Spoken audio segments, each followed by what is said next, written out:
Thank you so much for inviting me to read. It's such an honor to be here at this wonderful press. I can't tell you how excited I am, both to be here and to be celebrating Lucille Clifton. You know, I have to admit, when I first got this book in the mail, I thought, now really, who wants to read a book of 750 poems by any poet?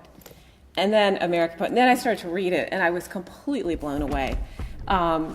So what I thought I would do is intersperse some of her poems with my reading of my own poems. Because I had this weird experience when I was reading. I felt like she was talking to me directly, to my experience. And maybe other of you who've read Lucille or heard her read have had that experience. But it's really a very unique and special thing, her work. So before I start, I wanted to explain, my mother died last winter.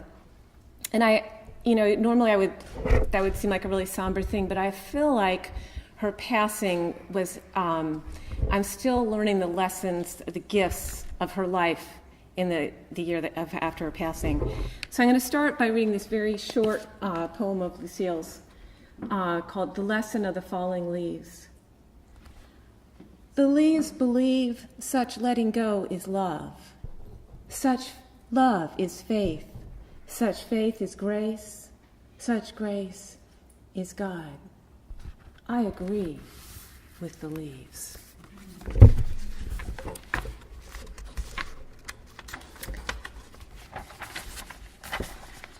And then there's this one again about the passing on of wisdom. I was born in a hotel, a mask maker. My bones were knit by a perilous knife. My skin turned around at midnight, and I entered the earth in a woman jar. I learned the world all worm side up, and this is my yes, my strong fingers. I was born in a bed of good lessons, and it has made me wise. One of the things that I love about Lucille is that every now and then she questions. I always picture this woman as a pillar of confidence, and every now and then she questions her role as a poet and how does she fit in the in the scene of American poets. And I just love this. When I stand around among poets, I am embarrassed mostly. Their long white heads, the great bulge in their pants, their certainties. I don't know how to do what I do. In the way that I do it, it happens despite me. And I pretend to deserve it. But I don't know how to do it. Only sometimes when something is singing, I listen. And so far, I hear. When I stand around among poets, sometimes I hear a single music in us. One note dancing us through the singular moving world. So the next poem I'm going to read is about that music that comes to you, and it's actually about a woman I grew up with. We called her a grandma. It's sort of an honorary title in the South. If someone you love someone a great deal, you made them a member of the family. So this is called Powerful Magic. Lord knows it will take a powerful magic to raise you upright. My grandma from Memphis, Tennessee, liked to say. She always claimed she had eyes in the back of her head, and she was right. Because whenever I did something wrong, she was there to tell me about it. You did a bad thing, she'd say. Yes, ma'am, you did. You did a bad, bad thing. In fact, you did a thing so bad, it's a good thing your mama didn't see you. You don't tell her, and neither will I. It will be our secret between you, me, and the Lord Jesus Christ. We don't want to worry your mama now, do we? And we don't want to tell her any bad things. Then she'd pick me up in her arms and sing me a hymn. I'd lean back to see her lips form the words and watch her bosom rise and fall like waves, big ocean waves. She'd keep right on singing, too, till I asked her if she was ever going to stop. "Child," she'd say, "don't you know anything? The Lord's song is never done. You got to make a bad thing good. So sing it with me now. Sing it good."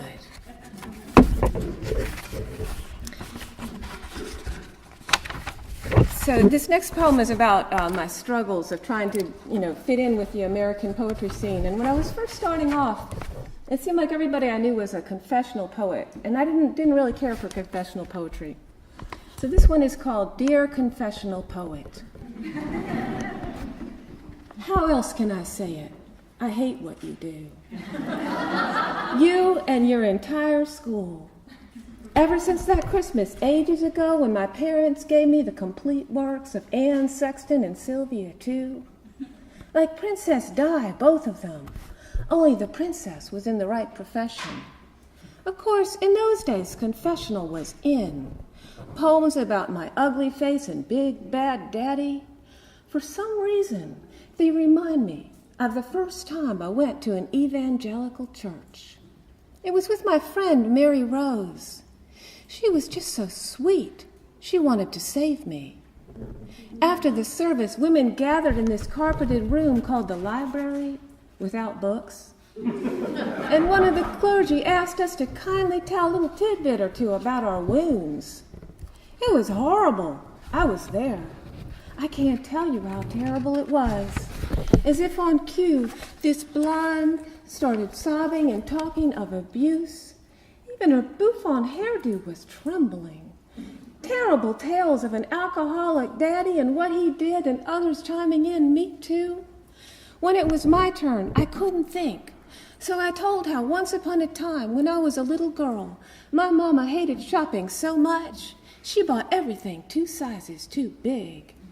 Even my underwear were huge. They came all the way up to my nipples, and my skinny little legs hung out of the holes like spaghetti strands. "Thank you for sharing," everyone said. All I wanted to do was puke. I think everybody did. I think that's what sharing means. Mary Rose patted my knee and hissed, "Is that true?" "Yes," I said, but I wished it weren't. I wished I'd lied. Later, that's what my professor said to do. "Why not," he told an entire class, "define the woman you aren't and live to tell about it." And here's one more poem about trying to fit in or trying to do what you're told as a poet. It's called Winging It, for Robert. Robert Bly said he was fed up with poems that just wing it, that don't connect to the things of this earth. So he instructed everyone to write a poem in which they worshipped a thing or two, like an onion or a rock, and then ask forgiveness of the thing, or the God of the thing. So a writer might start out, "Oh, rock, lovely rock," and then say, "Forgive me, oh rock, for I know not what I do, dear rock." Then the poet would confess a sin or reveal something deep, profound, maybe dark, like the heart of the rock, the unseen depths and shadows lurking in the cold center of the rock, the undreamt dreams of the rock, or he might say how much he wished he were a rock, solid, unwavering, enduring. But whenever I started out, "Oh, glorious rock," and added, "Forgive me," I got stuck, listening to everyone else's illuminating rock and onion poems as if they had just discovered how rock and onions are sacred, what with their little rock souls and onion souls, and suddenly their entire lives could be seen as the lives of rocks and onions. Well, my rocks and onions remain nothing but, rocks and onions and things. But I didn't want to give up. I wanted an illumination, too, so I kept trying. Starting my poems again, saying, "Oh, glorious rock and things, oh, God of rocks and things, forgive me for seeing you as cold and gray and dull, just like rocks and things, I don't even like your dull old rocks and things, you who never loved my thing." I'd have to confess something right then if I were writing a Robert Bly poem, to tell a secret, profound and troubling. Maybe I should tell how the first thing my parents did when I slipped out of the womb was look for my thing. Of course, I didn't have one. Everyone felt sorry because my folks had so badly wanted a boy. My parents tried to act as if it was just fine to have another girl, and sometimes my daddy would say, "Kiss your elbow and you will turn into a boy," and I would try. I didn't want to be a boy, but my elbow could almost almost touch my lips. And each time I tried for my elbow, I could almost feel something between my legs. It was an exciting game, but I don't want anyone to think I had penis envy. Oh no, I didn't want any boy things. I just wanted to see them and say, God, forgive me for looking. Penises are something to see. There's no two ways about it.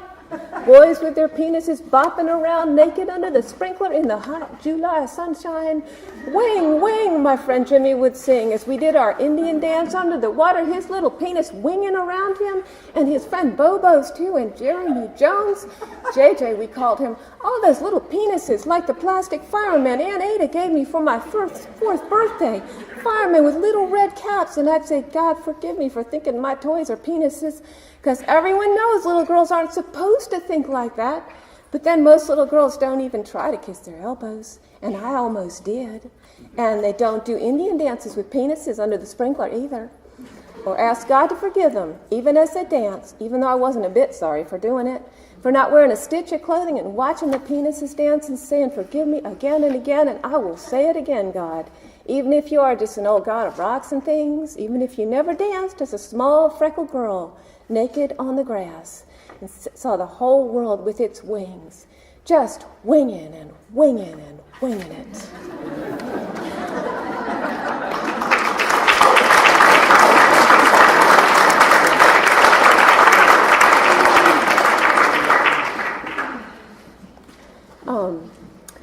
Before my dad died, he was in the year 2000, he talked about death a lot. He talked about it as if it were a presence. I think this might be a Southern thing. He was a very Southern man. He talked a lot about ghosts and superstitions. But in the last year of his life, he often would say that he saw his train coming. So I was completely blown away when I came across this poem by Lucille Clifton, because it was almost identical to the kind of thing my dad would say. This is called Birthday 1999. It is late.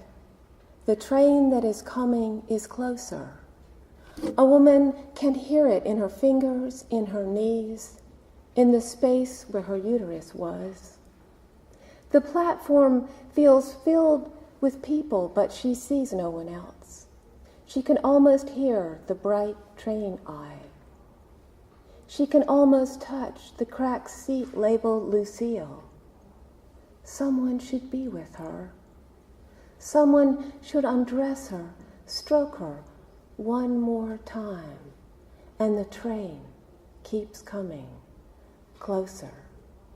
It is a dream I am having more and more and more.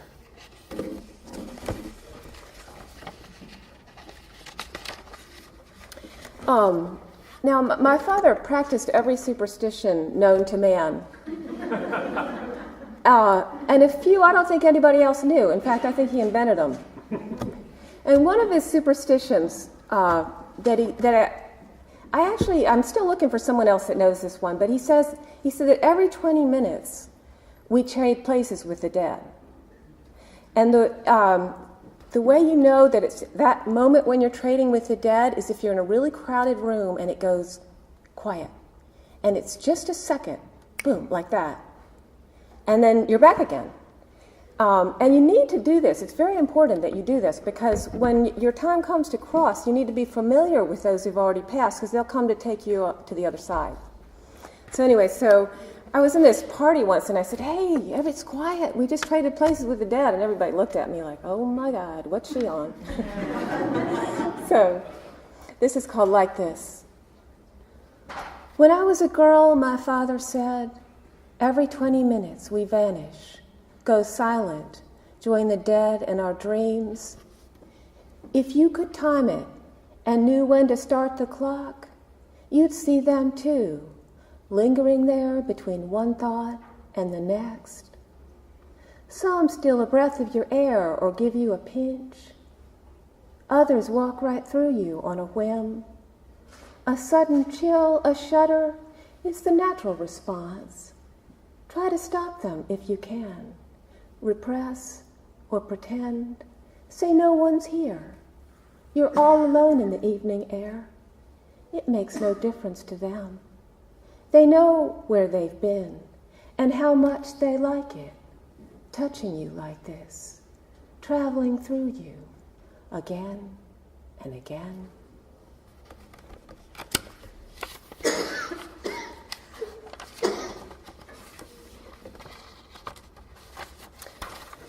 Houdini. Obsessed with Harry Houdini, a mother read her daughter stories about the great magician who slipped out of handcuffs, straitjackets, and underwater cages. Her father said Houdini could speak to spirits too, and dead birds came back to life, fluttering from his hands and swooping into audiences. Her mother didn't remember Houdini's birds, but she said she'd actually seen him with her own eyes when she was a girl. But she said she'd actually seen him with her own eyes when she was a child. The girl saw him too. Each night when she closed her eyes, he was there, a tiny man trying to escape from a glass box the size of an ice cube. The girl would melt his ice with her hands and hold him like a baby chick just hatched from the shell. Her mother said Houdini died because a stranger punched him. The girl was sure that he drowned, but her father believed in conspiracy theories. He said, "No one tells the truth. No one likes a man who can escape every time, who can fool a crowd and perform impossible feats and make the women swoon." "But what if he escaped?" the girl asked. "What if he slipped out of the water when no one was looking? He became an invisible man and is now living his invisible life in the invisible world of happily ever after."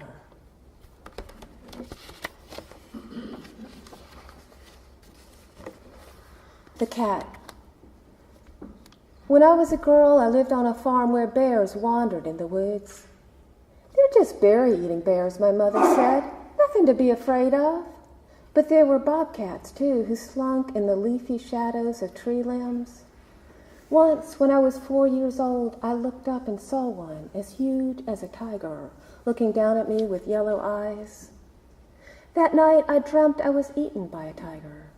"How did he eat you?" a therapist asked years later. "Slowly, that's how. He kept me alive, night after night, licking the salt from my fingers and tears in the nape of my neck until gradually he became my mind. He became my fears and the song of my thoughts, like the soft padding of slippered feet as I walked the hallways on sleepless nights. He became the absence inside me long after he left, a faint sensation, like tiny claws sinking into my gut and groin. It's that feeling I came to define as being alive.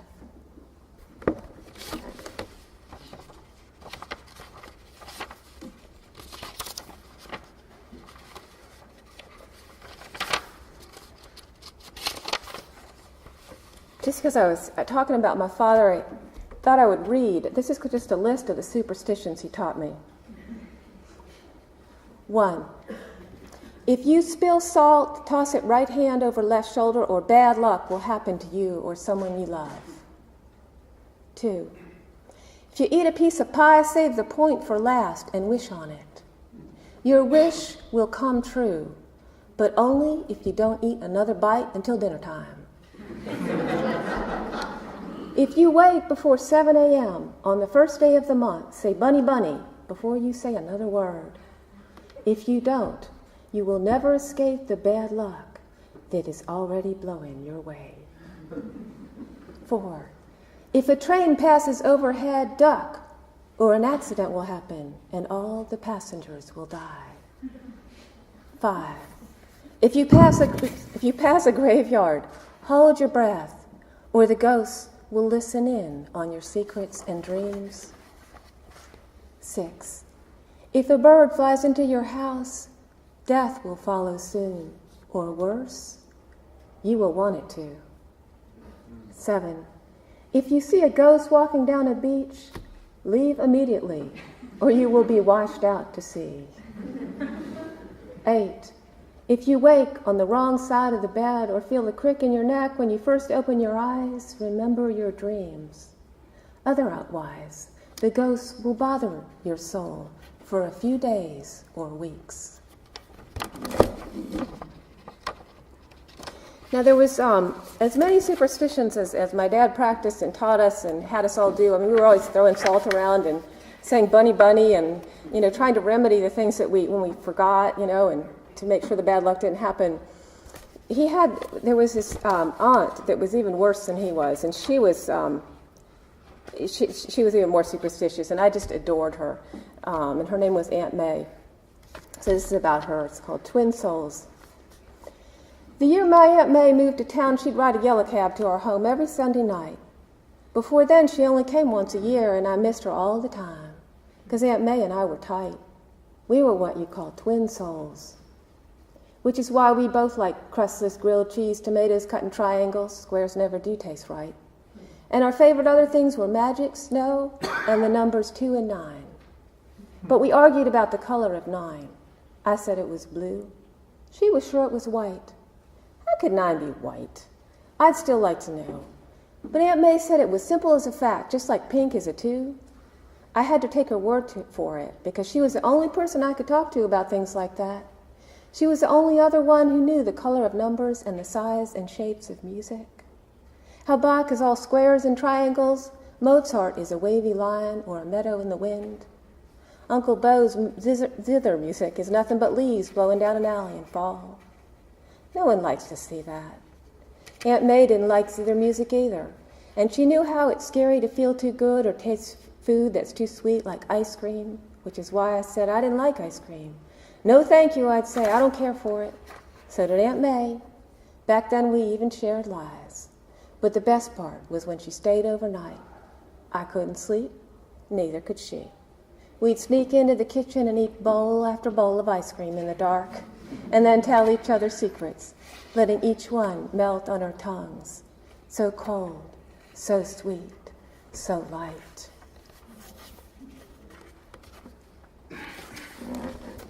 I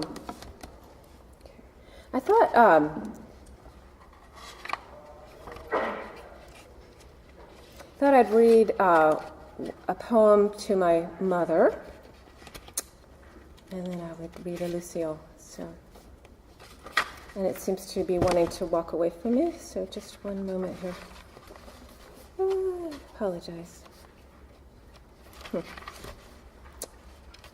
This is my mother was older than other mothers. She was 41 when she had me, and I used to worry about her. So this is called, by the time I really remember, she was in her 50s, and it seemed like that's a big age difference. Most of my friends' mothers were in their late 20s and 30s. So this is called Brown Apples. Wake up, I whisper to my mother.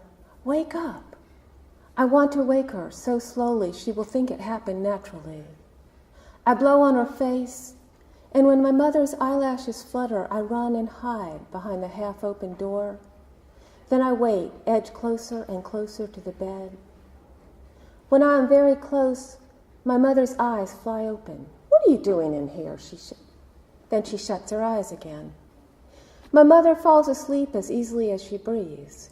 She falls asleep mid-sentence or even mid-bite. My father says my mother is a hummingbird. Hummingbirds, I've read, often die in their sleep. One day, exhausted, they just drop from the sky. Don't sleep, please. I lean over my mother, listening for her breath. She is older than other mothers. When she sleeps, her hair turns grayer. The creases around her eyes and mouth deepen. I don't want my mama old. I imagine dreams like fish swimming beneath her eyelids. If only I could peer into them, it would be like opening a present I can never have. I see the apple on the bedside table, its insides amber, where her teeth sunk in, sticky at the base. A fan hums and hums. My mother wears a pink t-shirt and voluminous underpants that hang loosely around her skinny legs, laced with an intricate design of blue veins. I place a finger on a vein, trace the tributaries extending in 1,000 branches, like the rivers on a map I drew for geography class. My mother wakes again, startled, and sits up, tucking her legs beneath her. What makes those blue lines on your skin, I ask. My mother shrugs and bites into the apple. Mom, don't eat that. It's brown. My mother yawns and says, it's fine. If you were in India, you'd be happy for an apple like this. Besides, this apple isn't rotten. It's oxidized. Inside, it's still sweet. In India, people know it's not the surface that makes the fruit good. Then she takes another bite.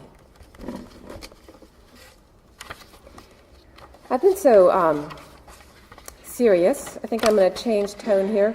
I'm going to read this poem, famous poem of Lucille Clifton's, that I just love. And being a skinny white lady with no hips at all, I'm very jealous of ladies with hips. And this is called Homage to My Hips. These hips are big hips. They need space to move around in. They don't fit into little petty places. These hips are free hips. They don't like to be held back. These hips have never been enslaved. They go where they want to go. They do what they want to do. These hips are mighty hips. These hips are magic hips. I have known them to put a spell on a man and spin him like a top. So, in that vein, I'm going to close on one poem that's totally different, and it's a little shocking, but just to assure you, it ends with a quote from the book of Job. You won't recognize it probably in the context, but all the same. It's called The Portable Pussy. Wherever I go, I carry a pussy with me. How, you might ask? But I and the pussy are not one and the same being, so carry it I must. Asleep or awake, depending on who else is in the room, the pussy talks. Quietly, of course, so as not to attract attention or disturb the peace. And honestly, much too honestly, really, I'm so relieved when those who hear it pretend not to. Or perhaps they imagine they're only hearing things. On rare occasions, the pussy gets carried away. Then it sings off key or starts composing poetry. Of course, most don't suspect, or so I hope, that it's the pussy and I who sing, or how difficult it is to carry a pussy everywhere I go, much less listen to the running commentary, when all I wish for is silence and a little relief. I have even sought medical advice, but the doctor insists the pussy is all in the mind. I need only stop thinking about it and the pussy will vanish forever. So I have been thinking about not thinking about the pussy. But I have my fears. If the pussy is in my mind alongside my thoughts, what if my thoughts leave first? If I have to pick between a pussy and a brain, which will it be? After all, who can choose between the player and his flute, the sea below and the sky above? How can I ignore the gullies for the torrents of the rain and the path of the thunderbolt? And who am I to command the waves? Thus far and no further shall you come. Thank you.